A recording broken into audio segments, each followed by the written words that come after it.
ஒரு தலித் சமுதாயத்திலிருந்து ஒரு தலைவர் உருவாகுது என்பது ஒரு சாதாரண விஷயம் கிடையாது. அப்படிப்பட்ட அவரை நீங்க அவருக்கு 10 கொடுத்து தேசிய முற்போக்கு திராவிடர் கழகத்துக்கு 8 கொடுத்துருந்தீங்கன்னா உண்மையிலே நியாயமான ஒன்றாக கூட எடுத்துக்கொள்ள முடியும்.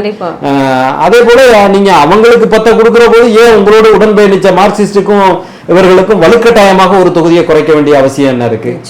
அப்ப அவங்களை அசிங்கப்படுத்துறதான எடுத்துக்கொள்ள முடியும், அவர்களை தரக்குறைவாக நடத்துவதாகத்தான் எடுத்துக்கொள்ள முடியும்.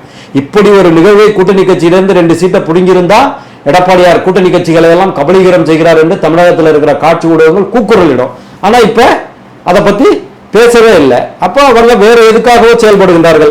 பத்திரிகையாளர் மணி அவர்களுடைய வார்த்தையில சொல்றதா இருந்தா ஊடக தர்மத்தையும் ஊடக அறத்தையும் மிதித்து விட்டு காலடியில ஆளும் கட்சியினுடைய காலடியில கிடக்கின்றது காட்சி ஊடகங்கள்னு மணி அவர்கள் விமர்சனம் செய்கிறார், மூத்த பத்திரிகையாளர்.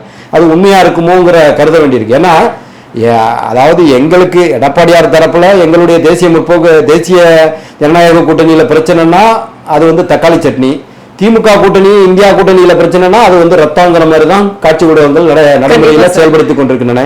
இந்த இடத்துல எதை சொல்ல வரோம்னா அந்த ஜெல்லுன்னு சொல்றாங்கல்ல, அப்ப தங்களுடைய சுயமரியாதையை கேள்விக்குறியாக்கிய திமுக கூட்டணிக்கு எப்படி விடுதலை சிறுத்தைகளுடைய தொண்டர்கள் வேலை செய்வார்கள்? கண்டிப்பா முடியாது. எப்படி மார்க்சிஸ்ட் கட்சியினுடைய தொண்டர்கள் வேலை செய்வார்கள்? திமுகவே வேலை செய்ய மாட்டேன்னு திமுக அதுதான், அதாவது திமுக காரங்களே சொல்றாங்க உங்க எடப்பாடியார் ஆட்சி அருமையா இருந்துச்சியா, அவரே போட்டியாங்கிற லெவலுக்கு இன்னைக்கு வந்து விட்டது. அதை நிரூபிக்கின்ற விதத்துல நேற்றிலிருந்து 2-3 நாட்களாக குதிரை பாய்ச்சல் எடப்பாடியார் சென்று கொண்டிருப்பது வெற்றியை நோக்கி நாம் நகர்த்தி விட்டோம் என்கிற கருத்தை தான் நான்